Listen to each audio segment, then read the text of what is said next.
ఒక ఊళ్ళో ఒక గొర్రెల కాపరి ఆ ఊళ్ళోని గొర్రెలను మేకలను పక్కనే ఉన్న అడవిలోకి మేతకి తీసుకెళ్లేవాడు. రోజూ వాటిని అడవిలో మేపి సాయంత్రానికల్లా ఊళ్ళోకి తిరిగి వచ్చేవాడు. ఆ మందలోని ఒక మేకపిల్ల మాత్రం తుంటరిది.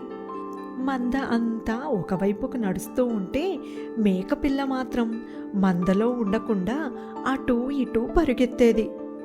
మేకపిల్ల తల్లి అలా మందను వదిలి వెళ్ళకూడదు, అడవిలో క్రూర జంతువులు ఉంటాయి, చాలా ప్రమాదం అని ఎంత నచ్చ చెప్పినా కూడా, అమ్మా ఈ చెట్లు పువ్వులు ఎంత అందంగా ఉంటాయో కదా, వాటిని చూడడం అంటే నాకు చాలా ఇష్టం అని మేకపిల్ల అంటుందే కానీ తల్లి మాటలు ఎప్పుడూ పట్టించుకునేది కాదు. ఒకరోజు మేకపిల్ల సీతాకోక చిలుకలు అందంగా ఎగురుతూ ఉంటే వాటిని చూస్తూ వాటి వెనకే పరిగెత్తుకుంటూ వెళ్తుంది. కాసేపటికి మేకపిల్ల మంద నుండి వేరయ్యి దారి తప్పుతుంది. అప్పుడు ఎటు వెళ్ళాలో అర్థం కాక అటూ ఇటూ అయోమయంగా చూస్తూ ఉంటుంది. ఒంటరిగా ఉన్న మేకపిల్ల కాస్త ఒక పెద్ద పులి కంటపడుతుంది. పెద్ద పులి తనను చంపడానికి మాటు వేసిందని మేకపిల్ల కూడా గమనిస్తుంది. ఇప్పుడు ఈ పులి బారి నుండి ఎలా తప్పించుకోవాలో, మళ్ళీ తన మందను ఎలా చేరుకోవాలో మేకపిల్లకు అర్థం కాదు. ఇంతలో తనకు ఎదురుగా ఉన్న ఒక చెట్టు మీద తేనె తెట్టు కనిపిస్తుంది. అది చూడగానే మేకపిల్లకు మెరుపులాంటి ఒక ఆలోచన వస్తుంది. అప్పుడు మేకపిల్ల వేగంగా పరుగెత్తడం మొదలు పెడుతుంది.